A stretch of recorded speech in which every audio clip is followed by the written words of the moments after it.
رزق حلال کے لیے استغفار زیادہ پڑھو۔ محمد معاذ عامر بالکل ٹھیک ہے۔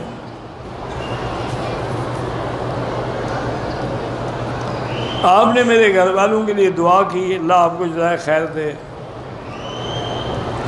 تمام انبیاء حیات ہیں اور حیات النبی کا منکر کوئی نہیں دنیا میں۔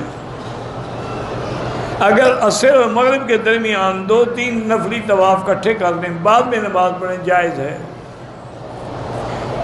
عمرے والوں کے لیے طواف الوداع نہیں ہوتا۔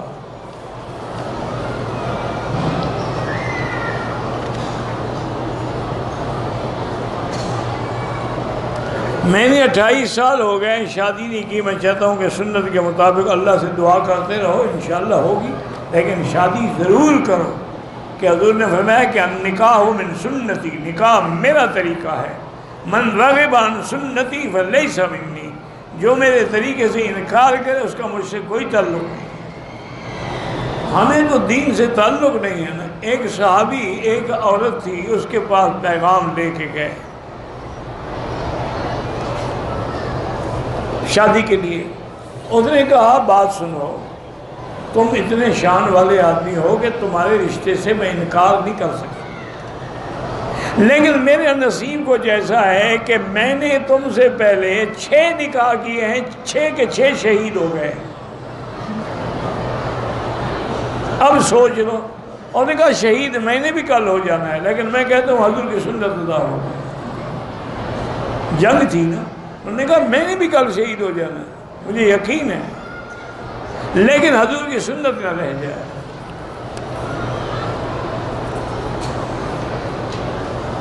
مجھ سے بد نظری ہوتی ہے، لا حول ولا قوت الا باللہ العلی العظیم پڑھا کرو۔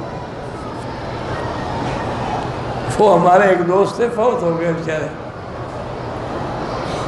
بہت بڑا ذمہ دار تھا، چودھری تھا، اللہ اس کی مغفرت فرمائے۔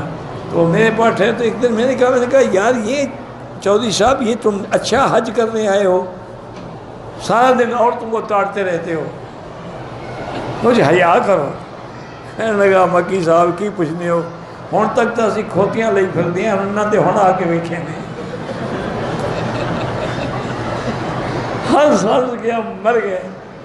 کہتے ہیں ہن تک تے اسی کھوتیاں چلاندے رہے ہیں، انہاں تے ہن ویکھے نے، تو کیا کدھر جائیے پھر؟